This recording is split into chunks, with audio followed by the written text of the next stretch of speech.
Hey there, everybody. This is Willie Batson, and I think some of you might know me, some of you don't, but I've decided here on uh, Wednesday, February 7th, 2024, to go Wednesday with Willie live. And some of you here on Facebook, you have been following me as I've been doing this sort of thing on Facebook, doing the kind of the humor, the puns, and that sort of thing. But I've been wanting to come back and do something live related to relationships and probably just a little bit of updating as to what's going on with us. So today, I want to share with you a book that Debbie and I have been using. It's called The Connection Code. Let me get a picture of it up here. I think I do have it. There we go. It's written by O.S. Hawkins. He is a guy that's done a lot of writing. Debbie, in fact, when I first told her about this book, she said, boy, that name sounds familiar. And we found out that he was pastor of First Baptist Church, Fort Lauderdale, Florida, where Debbie was born and raised and lived until she moved here to East Tennessee a few years ago. And it's appealing to me because it's called Relationship Advice from Philemon, the Connection Code, Relationship Advice from Philemon. If you're not familiar with Philemon, that's a small book in the New Testament, towards the end of the New Testament of the Bible. And quite a few years ago, I was studying, there's only one chapter, about 25 verses. And I was able to get 4 sermons out of it at one point. But it's a great personal letter that's written by the Apostle Paul to his friend Philemon. The background of it is that Philemon is in Ephesus. He's a part of the Ephesian church, a leader in the Ephesian church, Christian church in the early first century. And he had an indentured servant named Onesimus who ran away. And Onesimus found his way to Rome when Paul was in prison. They connected. Onesimus became a believer. And now Paul is telling Onesimus that he needs to go back to Philemon and make things right. And so now this book, Philemon, this little book in the New Testament, is a personal letter from the Apostle Paul to Philemon, and he is essentially asking Philemon to accept back Onesimus, this indentured servant who had probably taken some money from him or just ran away, broke his contract with him, if you will. And now he's coming back to make restitution, to make things right. And in this letter, Paul introduces the idea of, the idea of what relationships really mean, and that Philemon should receive Onesimus back as a brother in Christ. That's more than what I want to get into today. What I want to focus on today is that Debbie and I have enjoyed reading the first part of this book. We use it as a devotional each morning. And what it's doing, in fact, speaking of Debbie, there she is dinging in on me with a text message. So the first part of the book deals with words, and words are very important. And one of the chapters is about words of appreciation. And I'd like to read just a couple of paragraphs of what O.S. Hawkins here says about how we all need a pat on the back. And that's kind of the title of this little section of Wednesday with Willie, is we all need a pat on the back. So let me just read, if you don't mind, just read a couple of paragraphs from it. We all need a pat on the back from time to time, and even when we do not deserve it. Now I'm going to stop reading and just let that sink in for just a moment. We all need a pat on the back from time to time, even when we don't deserve it. Now that's an interesting thought. Let me continue reading. This is truer in the home than anywhere else. When we were raising our daughters, my wife reminded me on more occasions than I can count that our kids needed our love and appreciation. the most when they deserved it the least. This piece of private correspondence from Paul to Philemon revealed many principles that can be applied to our relationships today. He began by showing that a pat on the back will always involve the element of appreciation. Quote, and I'm quoting from Philemon verse 4, where Paul says to Philemon, I thank my God, making mention of you always in my prayers. I thank my God, making mention of you, Philemon, always in my prayers. Paul was not hesitant, nor one bit ashamed to let his friend know he was appreciated. This was not some arrow shot at random, but a sincere word on Paul's behalf. Repeatedly, he expressed his thanks for his friend. The very act of thanksgiving has a liberating effect to it. Someone we know needs to hear this word from us. Perhaps a wife or a husband, a child or a coworker. Paul wanted Philemon to know that he was appreciated. And verbalizing our appreciation of others is one of the missing elements in relationships today. And its absence is close to the root of many misunderstandings and strained relationships.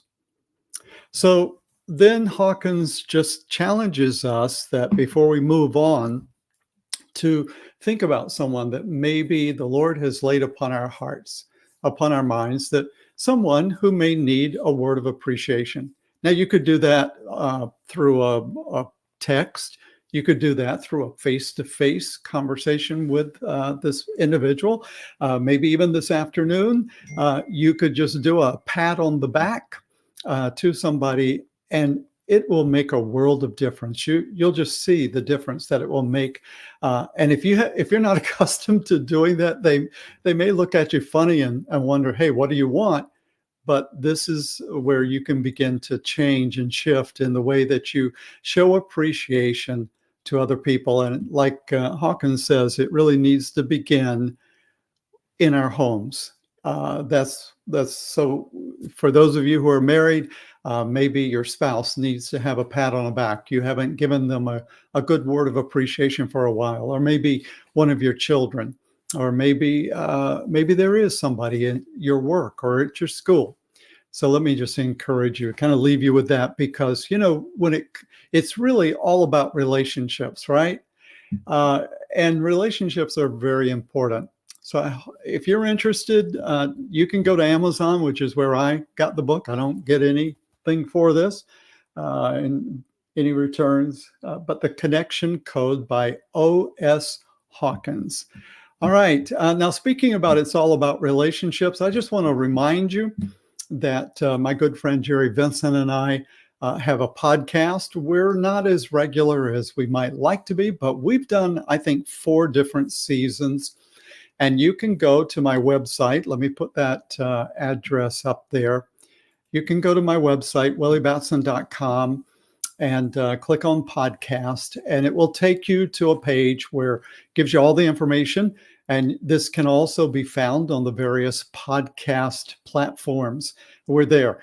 So check it out. There are some things about marriage relationships and parenting and dads, number of seasons that we have done. So I want to encourage you to do that. And I have one more thing that I want to share before I go. And that is about something that I've been doing for quite a while. If I'm distracted, it's because I'm trying to get some pictures up here to go along with what I'm talking about. Quite a few years ago, when Cindy was alive, we started a ministry to couples affected by a chronic illness or disability. We called it Stronger Together. It was our Stronger Together marriage ministry. And about 4 years ago, I connected with the Johnny and Friends office in New England. Great bunch of people, and just loved connecting with them. And as a result, I've been a part of their family retreats in New England in the summertime. Debbie and I have, since we have been married, we've been a part of that. But we've also been involved in their marriage getaways where we've been the speaking couple, the facilitating couple. Starting with the Johnny and Friends office in New England, we have done 3 marriage getaways for them to date. And through word of mouth, primarily, I have to express appreciation to the Johnny and Friends New England office, to Maria, to Hannah, and to Bryn, and to Liz. I'm sorry, Liz, that just forgot your. Just slipped my mind there for a moment, but they have been just sharing with other Johnny and Friends offices in the United States about our availability. And as a result, last year, we were able to participate not only in the Johnny and Friends New England Family Retreat, but also in the Georgia Johnny and Friends first ever family retreat weekend.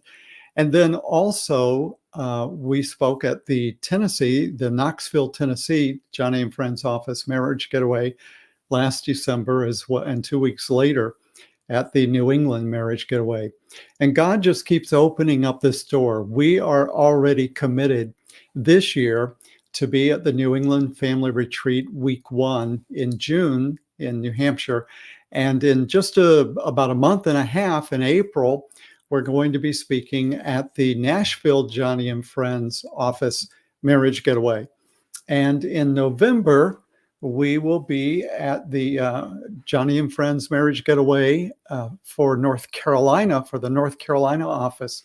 So if I seem to be a bit excited, I am, because we did not go knocking on this particular door. God has opened it to us. Debbie and I, as many of you know, our late spouses had chronic illnesses and disabilities. We were their caregivers. And we know something about the disability world, and it has just been a blessing for us to be a part of the Johnny and Friends ministry and to connect with couples and individuals, parents, as a part of the family retreats. Even just this week, on Monday night, we started a monthly small group via Zoom with the Johnny and Friends marriage getaway couples, with some of them from this past November. And we're going to be doing this on a monthly basis. Don't know if it's going to expand to include other offices, but this is something we felt like something the couples have been asking for and something that we want to do as well. And so we were excited to have our first online Zoom meeting this past Monday night. Here's a picture of our New England group this past November. Highest attendance so far in the 4 years that they have been doing a marriage getaway. Had 17 couples, and it was a great time there on the shore of Lake Winnipesaukee in Meredith, New Hampshire. Now, why am I bringing this up? Well, the reason I'm bringing it up is because we have been able to do this ministry and bless the Johnny and Friends ministry as well by not taking any honorarium. They've offered it to us, but we have had funds that people have given to. We had a large amount of money for what I consider. When I started working, when we started doing this about 5 years ago, when we kind of transitioned into a different type of organization.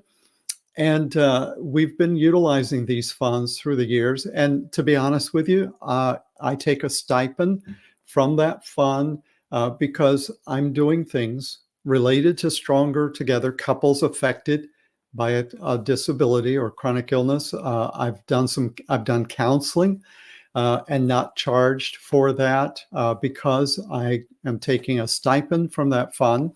And as I said, we've been able to not take an honorarium, which is in their budget, but we've just said use that for families, to help families come, to scholarship families. And but the reason I'm mentioning it today is that fund is just about empty. It has not been replenished. I've really not done a whole lot to try to promote it and to get funding. But we're at a place now where uh, it's just about drained. There's about $600 remaining in that account. And so I just want to mention it to you that if you are interested in helping us in our ministry to couples affected by a disability or chronic illness, whether it be through coaching them or whether it is from whether it happens to be through the Johnny and Friends ministry, which God has just opened that door up to us. I'd like for you to consider making a donation to that fund. You can go to my website, williebatson.com, and click on Stronger Together. It will take you then to a page that explains it. At the bottom of the page, there is a link to my church, the church I've been a part of for quite a few years now in Rochester, New Hampshire, Grace Community Church. They are holding those funds for us. And so you click on that and you can make a donation. You'll want to do the when you get to that page, there's an arrow for you to click on how you can designate it for the Stronger Together ministry. If you would like to send it a check, then get in touch with me. Go to williebatson.com and click on the contact page. Or if you want to just send me an email, here's my email address. And just send me an email and I'll send you an address as to where you can send any donation that you want to send by check. Okay. So thank you for considering it. It really has been a blessing. It really has, for us to be able to minister to these couples and to these families. It's been a blessing to us, and we've just received some really good encouragement back from the people that have been involved with that. So that's what I did. I just there is a possibility of doing comments, and I wasn't following comments, but it looks like Karen Brown did make a comment. So Karen, thank you. It is awesome. It's an awesome thing that God is allowing us to do. Okay, well, let's see. I was only going to spend 15 minutes on this, and my clock says that it's almost 18 minutes. So I guess I'll get off. Possibly I'll be back again next week with Wednesday with Willie live. We'll see how that rolls out. But I thank you for listening, for watching, and for prayerfully considering what I've asked you to consider doing in terms of our funding for the Stronger Together family marriage ministry that we have. And go give someone a pat on the back. All right. Thank you. Blessings, everybody. Have a great Wednesday.